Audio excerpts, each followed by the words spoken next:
హే, కొత్త car super ఉంది కదా. నువ్వేం ఆలోచిస్తున్నావో చెప్పనా? కొత్త కార్, కొత్త డ్రెస్, పక్కనే ఒక అమ్మాయి, ఇవన్నీ ఏం చేద్దామా అని ఆలోచిస్తున్నావు. కరెక్టా? వావ్. చాలీ, నా పేరు నీకు తెలుసు, నేనేం పని చేస్తున్నాను నువ్వు నాకు ఎలా తెలుసు, నేను నిన్ను ఎందుకు ఫాలో అవుతున్నాను, ఇవన్నీ నీకు తెలియదు కదా. తెలీదు. సరే, నేను ఇప్పుడు ప్లేస్కి వెళ్తున్నాను, నువ్వు నాతోనే ఉండు, ఒక్కొక్కటిగా అన్నీ నీకే తెలిసిపోతాయి. Okay? Okay.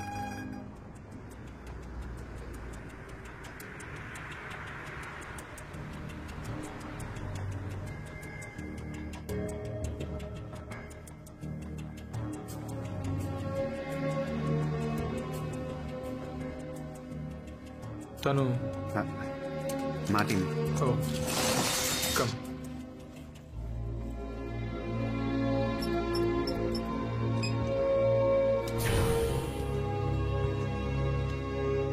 Coming. We are waiting for you. Come. Hey, sure. చెప్పాను కదా. Yeah I heard about him. Hello sir. ఏమయ్యా, పబ్లిక్ ఫోన్ కాల్స్ 6 నెలలుగా చాటుగా వింటున్నావంట. వాళ్ళు పర్సనల్గా మాట్లాడుకునేది వింటాం తప్పు కదా. అది ఆఫీస్లో బోర్ కొడుతుంటే ఖాళీగా ఉన్నానని. అంటే నేను ఫోన్లో మాట్లాడినంత వీడు వినేశాడా? సరే, వాడు నిన్ను 1 o'clock కల్లా ఇక్కడ ఉండమన్నాడు. 1:20 అయింది సార్. 1 అని ఫోన్లో చెప్పొచ్చుగా. వాడి దగ్గర ఉన్న వాచ్ ఉందా? ఇప్పుడే 1 అయిందని చెప్పు.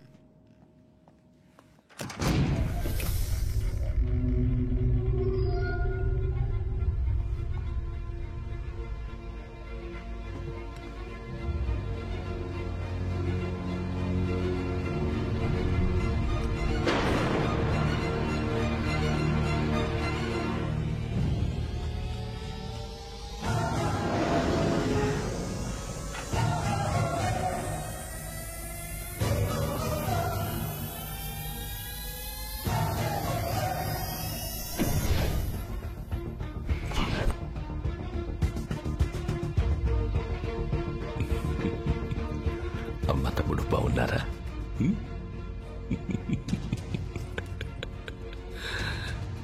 ఇది రిలీజ్ చేయవా? నీతో కొంచెం ఫ్రీగా మాట్లాడాలి.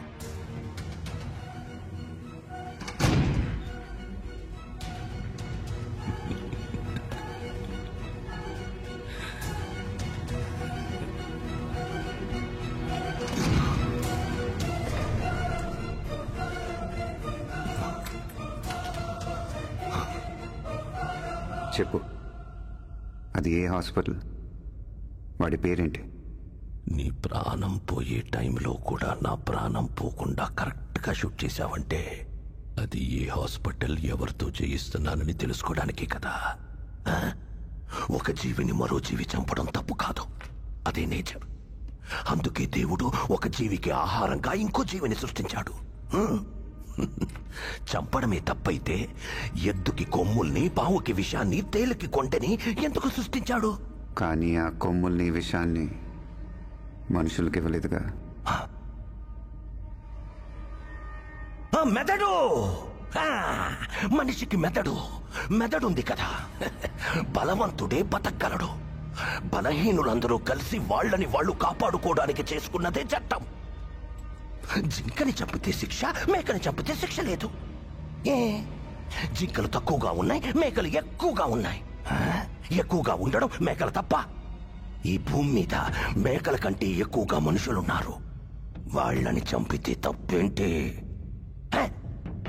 లక్షల సంవత్సరాల క్రితం ఒకడిని చంపి వాడి భార్యనెత్తికెళ్లారని మిగతా వాళ్ళందరూ గుహలోకెళ్లి దాక్కున్నారు. గుహలోకెళ్లి పట్టుకుంటే తలుపులొచ్చాయి. తలుపులు పగలకొడితే తాళాలొచ్చాయి. తాళాలు పగలకొడితే ఒకరి తర్వాత ఒకరు మేలుకొని కాపలా ఉన్నారు. వాళ్ళందరికీ ఒక నాయకుడొచ్చాడు. ఇంత నాగరికతకు కారణం ఏంటి? భయం. అది పుట్టించిందెవరు? మేము. కానీ భయం అంటే ఏంటో మాకు తెలీదు. తెలీదా? ఆ రోజు నీ తమ్ముడిని నేను షూట్ చేసినప్పుడు అరిచాడే, అదే భయం. అది చూస్తూ జనాల్లో నువ్వు దాక్కున్నావే, అదే భయం. భయపెట్టడం మాకు తెలుసు. అందుకని నిన్ను ఊరికే వదిలేశాననుకోకో. ఆ హాస్పిటల్ సంగతి తర్వాత చూద్దాం. ఇప్పుడు ఇంకొకటి ఉంది. ఇవాళ ఇప్పుడు ఇంకా సేపట్లో లాంకో హిల్స్ 1000 టన్నుల బండరాయి, దాన్ని ఆపుతున్న ఓ చిన్న రాయి. దానికి ఓ కెమిస్ట్రీ ప్రొఫెసర్, ఓ ఫిజిక్స్ ప్రొఫెసర్ని అపాయింట్ చేశాను. చావబోయే 1000 మంది గురించి వాళ్ళకి బాధ లేదు. వాళ్ళిద్దరి పిల్లలు చావకూడదు అంతే. ఏదో హైడ్రోక్లోరిక్ యాసిడ్ దాంతో పాటు H2O కలిపి ఆ చిన్న రాయిలో పోస్తే ఒక పర్టికులర్ టైంలో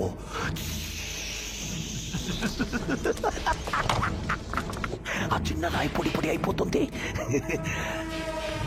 అందువల్ల సపోర్ట్ లేకుండా ఉన్న పెద్ద రాయి ఏమవుతుంది? డమ్ము డమ్ము డమ్ము డమ్ డమ్ డమ్ డమ్ 30 అడుగుల బండ, 6 అడుగుల మనుషుల్ని, హిందూ, ముస్లిం, క్రిస్టియన్, చిన్న పెద్ద, జాతి మతం తేడా లేకుండా అందరినీ తొక్కి తొక్కి నలిపి వెళ్ళి కాపాడు.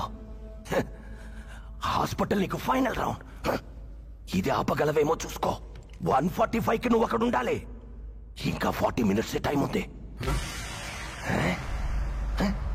ఓ 1 o'clock నువ్వు రాలేదా? ఇంకా 20 మినిట్స్ టైం ఉంది.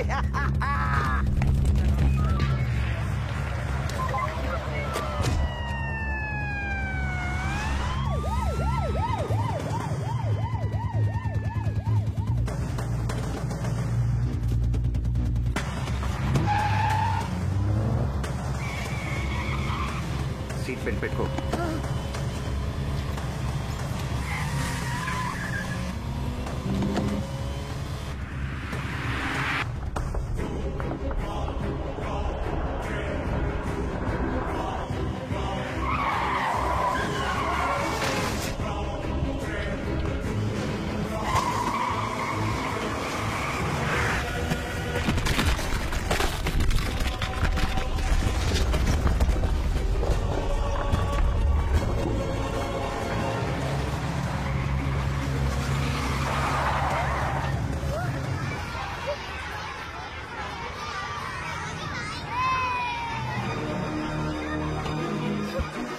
నువ్వు ఇక్కడ దిగు.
ఇప్పుడే అందిన సమాచారం ప్రకారం ఈ మధ్య పట్టుబడిన సీరియల్ కిల్లర్ భైరవుడు పోలీస్ కస్టడీ నుంచి తప్పించుకున్నాడు.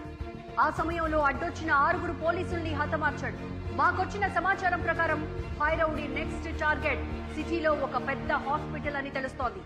ఆ హాస్పిటల్లో ఉన్న పేషెంట్స్ కు పెద్ద ఎత్తున ప్రాణాపాయం ఉండొచ్చని భావిస్తున్నారు. ఇప్పటికే సిటీలో ఉన్న అన్ని హాస్పిటల్స్ వద్ద భారీ బందోబస్తు ఏర్పాట్లు చేయడం జరిగింది. ఈ సంఘటనను నియంత్రించడానికి central government special squad officer గా డీజీపీ రవిచంద్రన్ ను నియమించింది.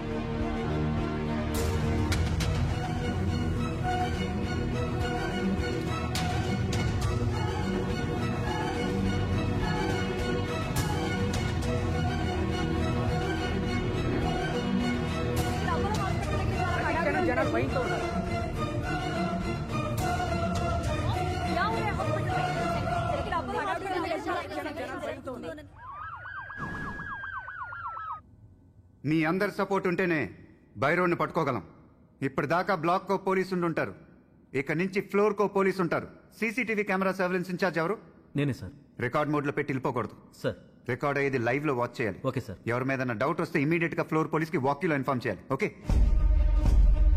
ఇక్కడ అపోలో హాస్పిటల్ దగ్గర చాలా హడావుడిగా ఉంది రజని. Out patients తగ్గిపోయారు. చాలా ఎమర్జెన్సీ ఉన్న కేసులు మాత్రమే తీసుకుంటున్నారు. హాస్పిటల్లో ఏదో జరగబోతుందని తెలియటం వల్ల ప్రతి క్షణం జనాలు భయంతో ఉన్నారు. ఈ సంఘటన జరగకముందే పోలీసులకు అరెస్ట్ చేయాలని ప్రజలు కోరుతున్నారు. ప్రజలు ఎటువంటి భయాందోళనలకు గురి కావద్దని, ఎలాంటి వదంతులు నమ్మవద్దని సిటీలోని అన్ని హాస్పిటల్స్ వద్ద కావలసినంత బందోబస్తు ఏర్పాటు చేయడం జరిగిందని city commissioner Kumar Ganapathi media ద్వారా ప్రజలకు తెలియజేశారు. హాస్పిటల్ పరిసర ప్రాంతాల్లో హలో. హాయ్. నీకు అసలు బుద్ధుందా? చదువుకున్న అమ్మాయిగా కొంచెం ఉన్న కామన్ సెన్స్ లేదు. ఇప్పుడేంటి నీ ఫ్రెండ్ ఇంటికి ఉంది, ఇది తప్ప ఇంకేం తెలీదా నీకు? నేను దానికోసం ఫోన్ చేయలేదు. ఈ రోజు ఒక హాస్పిటల్ కి హౌస్ సర్జన్ గా వెళ్ళాను. అక్కడ ఒక కాంపౌండర్ ఎవరినో బతిమాలతో ఏడుస్తున్నాడు.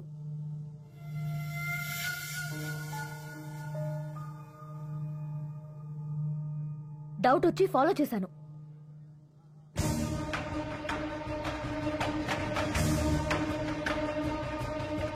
అతను అచ్చం భైరవుడు లాగే ఉన్నాడు. అది చెప్పడానికి నీకు కాల్ చేశాను, కానీ నువ్వు చాలా అసహ్యంగా మాట్లాడా. అది ఏ హాస్పిటల్?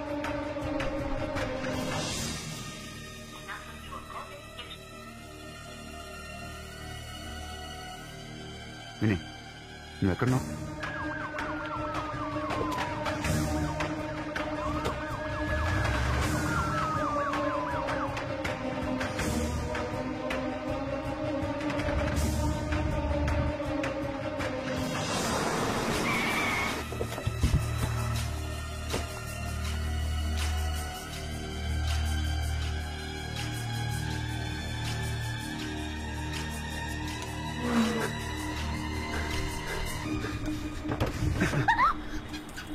నాతో మాట్లాడుకు.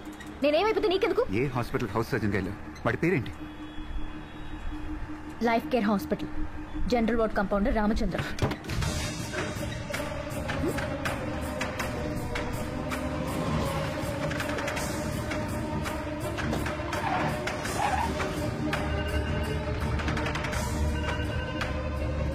Hello sir. శివ, ఏమైంది? అది ఏ హాస్పిటల్ తెలిసింది సార్. భైరవుడు ఇప్పుడు అక్కడే ఉన్నాడు. ఇంకో గంటలో పట్టుకుంటాను. ఏ హాస్పిటల్? సార్ కొంచెం వెయిట్ చేయండి సార్. విషయం స్ప్రెడ్ అయిందంటే హాస్పిటల్ పానిక్ అయ్యి వాడు అనుకుంది జరుగుద్ది. ఇది నేనే హ్యాండిల్ చేస్తాను. Hello hello.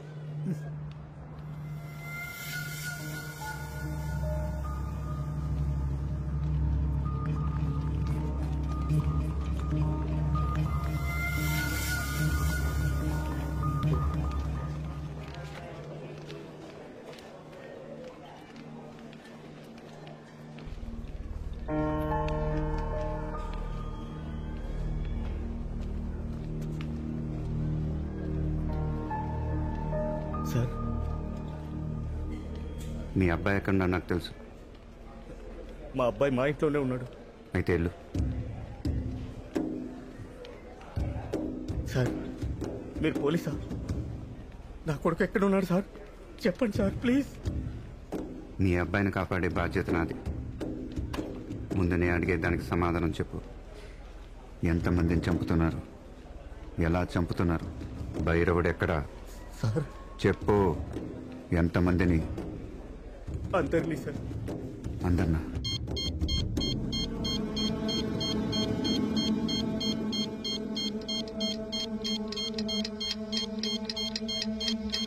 ఎక్కడని చూపించగలవా? చూపిస్తాను సార్. రా.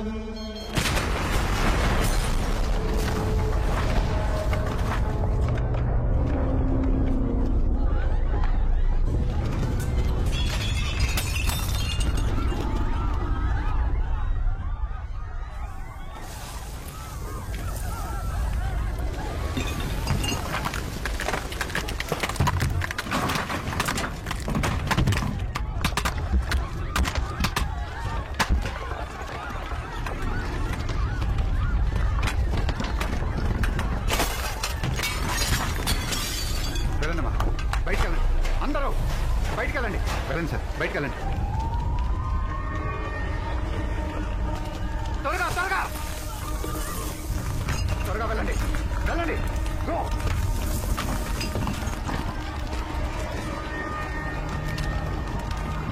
లిఫ్ట్ ఎవరు యూజ్ చేయకండి.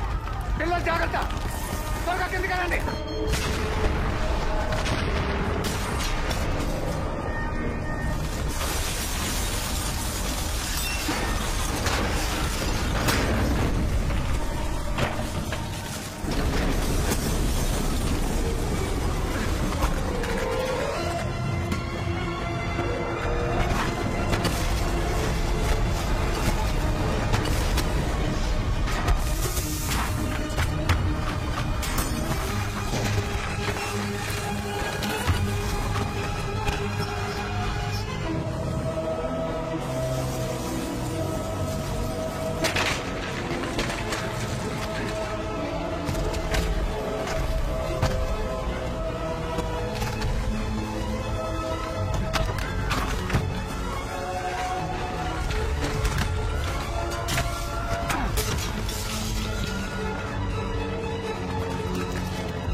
శివ అరే ఓకే సార్ ఈ రోజుల్లో మనుషుల్లో మానవత్వం లేదు అనడానికి భైరవుణ్ణి ఉదాహరణగా చెప్పచ్చా?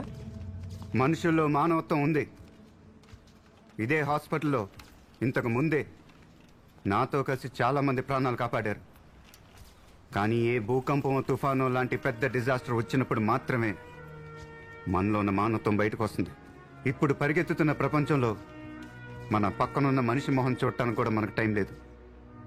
మనం చూసేదల్లా cell phone screen, computer screen, TV screen. ఏదో వరదలు వచ్చినప్పుడు మాత్రమే మనలో మానవత్వం బయటకు వస్తుంది. మిగతా టైం అంతా లైక్ చేయటం, షేర్ చేయటంతోనే సరిపోతుంది. మీ పక్కనున్న మనిషిని లైక్ చేయండి, మీ ప్రేమను షేర్ చేయండి. భైరవుడిలో ఉన్న శాడిజం మనలో కూడా ఉంది. వాడికి 15%, మనకి 4%. అదొక భర్త భార్య మీద, పిల్లల మీద చూపిస్తాడు. ఒక యజమాని తన కింద పనిచేసే వాళ్ళ మీద చూపిస్తాడు. అధికారులు ప్రజల మీద చూపిస్తారు. భైరవుణ్ణి చంపటంతో మనం ఒక రోగిని మాత్రమే చంపాం, రోగాన్ని చంపలేదు. ఆ రోగం మనలో కూడా ఉంది, దాన్ని పెరగనివ్వకూడదు. పరిచయం లేని మనిషికి ఆశించకుండా చేసే సహాయమే మానవత్వం.